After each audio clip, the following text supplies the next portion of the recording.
warahmatullahi wabarakatuh. Kita udah sampai di rumah Pak Edi M. Nalapraya. Dia tokoh Betawi, dia tokoh silat sedunia, dia ketua RAPI, dan memang sebagai teladan bagi masyarakat Indonesia pada khususnya. Yuk kita lihat, karena banyak banget kegiatan yang perlu digali dari beliau, punya potensi banyak yang sekarang umurnya 28 tahun. Yuk kita masuk. Assalamualaikum warahmatullahi wabarakatuh. Waalaikumsalam. Rumah Pak Edi. Kabar bang? Baik, alhamdulillah Pak Edi. Mana? Baik. Sehat terakhir, Bapak masih kebiasaan aja. Amin. Sudah ada 89 tahun, badannya masih sehat-sehat. Ini berkat orang-orang bilang Bapak Presiden silat seluruh dunia. Jadi artinya di sini masyarakat tuh pengen tahu sampai di mana sebenarnya cikal bakal Bapak itu pertama kali menggeluti silat. Terima kasih. Pertama, saya dapat pelajaran ilmu bela diri silat itu dari kakek. Kakek saya dari Rempoa. Oh, Rempoa. Betawi pinggiran, bukan Betawi kota. Kalau Betawi pinggiran itu tahu sendiri dong ya. Baik. Hidupnya di kebunnya nih.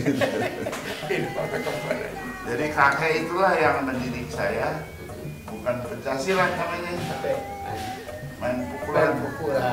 Yang sekarang tuh terkenal, ada besi, ada tinggi, banyak deh pukulan silat. Nah itu di situ ditanamkan pertama bukan main pukulannya, tapi akhlak awalnya. Ya, supaya saya menjadi orang yang berbudi pekerti luhur. Itu kan ajaran Islam begitu. Jadi orang yang baik-baiklah. Nah di situ ditata akhlaknya, karena kita ngaji dulu tuh dari maghrib sampai isya. Ngaji dulu. Habis isya baru latihan main pukulan. Nah, hingga saya akhirnya saya harus mengungsi ke Tasikmalaya umur sekolah SMP kelas 2 tuh, karena di Jakarta udah diduduki Belanda. Jadi kebetulan Bapak udah main pukulannya udah matang. Ya kalau orang pukul gua beli deh gitu. Jual beli. Jadi artinya gua beli gitu. Jadi artinya bahwa main pukulan sebagai bekal tadi akhlak untuk bela diri. Di samping harus melestarikan budaya, karena main pukulan sudah itu budaya, bukan olahraga.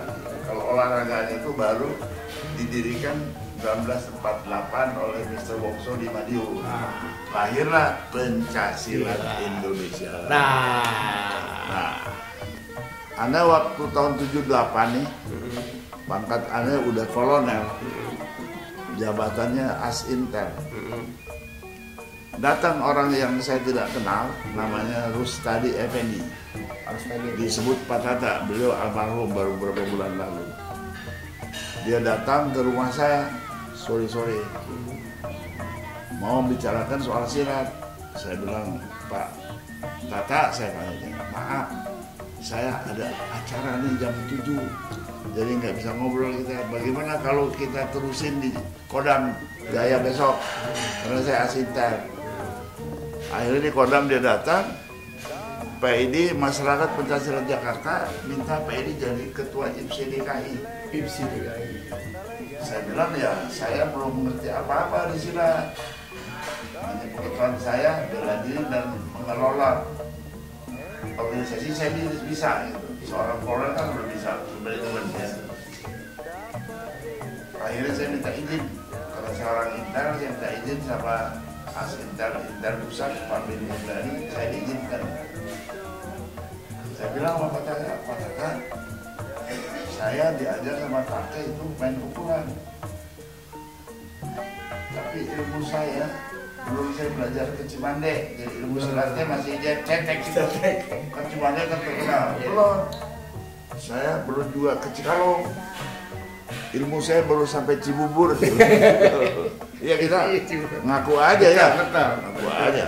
Jadi kalau ngajar-ngajar saya nggak bisa lah. Kalau diserang saya bisa bela diri gitu aja. Pak, yang penting Bapak bisa memanage silat Jakarta. Udah, akhirnya saya terima. Saya tidak mengerti silat. Saya kolonel intel. Saya telepon tuh kodim-kodim. Tolong Asintel Kodim Utara, Barat, Selatan, Pusat, Timur datang ke kantor saya untuk bicara sama saya bilang, aku minta informasi mengenai pencaksilat di daerah kamu. Lengkap. Kayak orang mau perang kan? Kekuatannya apa, namanya siapa, itu dalam 2 minggu udah kumpul, udah ngerti gambaran. Dalam laporan terakhirnya dia katakan, Pak, perkembangannya baik, tapi moralnya rendah. Jadi kalau mau perang, prajurit moralnya rendah ya nggak bisa perang. Jadi bagaimana kita bangunkan ini ada kebanggaan. Dulu kalau ini tempat latihan, dia datang dari Gadok, naik bis, dia pakai kaos gitu, nggak pakai baju silat. Nah, di tempat latihan silat baru dia pakai kayak ini. Kalau di luar dipoyokin, tahu dipoyokin, katain, diledek. Olahraga kampungan. Nah, itu nggak boleh. Makanya kita angkat tahun 78 saya jadi ini hanya tahun. Saya udah bikin silaturahmi pencaksilat DKI se-Jakarta di Istora Senayan 23.000 orang. 23.000 orang. Ini kita lihat keluar nih. Di luar kan ada cahaya matahari. Kalau ini kita tutup sama manusia gelap sampai nggak bisa masuk matahari. Itu situasi. Baru setahun Ketika itu. tahun.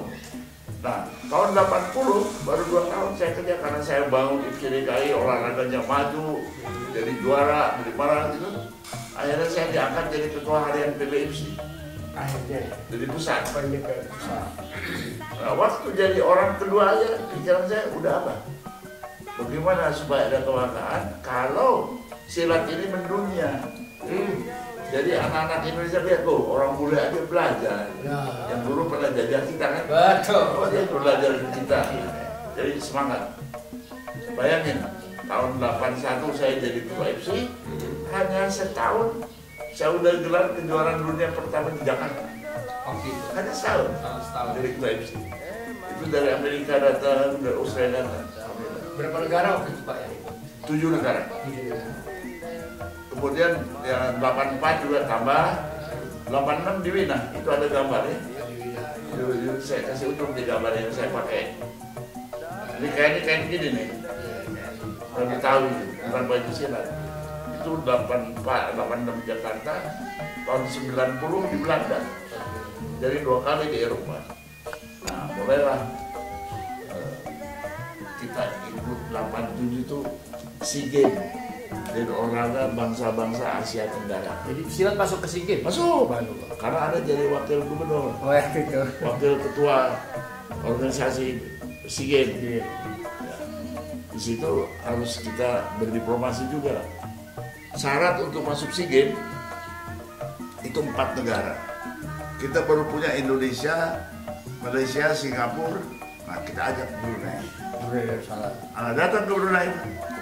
Ketemu sama Menteri Budaya, Menteri Olahraga.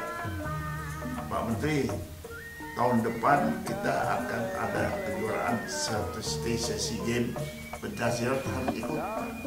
Kalau Brunei ikut. Waktu 1 tahun Pak, saya siapkan pelatih. Dia setuju. Kapan Bapak diangkat jadi presiden silat Indonesia? Saya tahun 80 udah diangkat.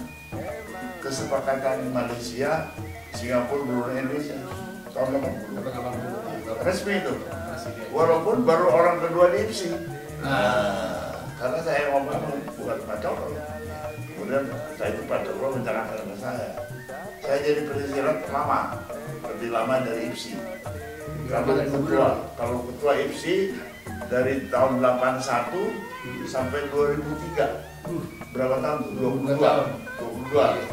Kalau presiden silat dari tahun 80 sampai 2010 baru diserahkan Prabowo gila 30 tahun, bayangin. Jadi 30 tahun itu alhamdulillah kalau Anda lihat masih banyak orang asing datang kemari nengokin saya. Iya, karena tuanya.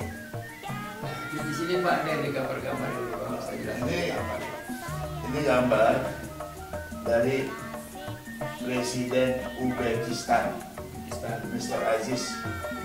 Jadi waktu saya dapat gelar dari UI untuk budaya, ada permintaan dari UI bilangnya gini, karena ini acara budaya, karena saya berhasil membangun dunia silat, jadi UI pengen lihat pesilat-pesilat dari asing yang tampil gitu, dipertontonkan aja gitu. Tahu sendiri orang Betawi kan, gue jual gue beli, bayangin.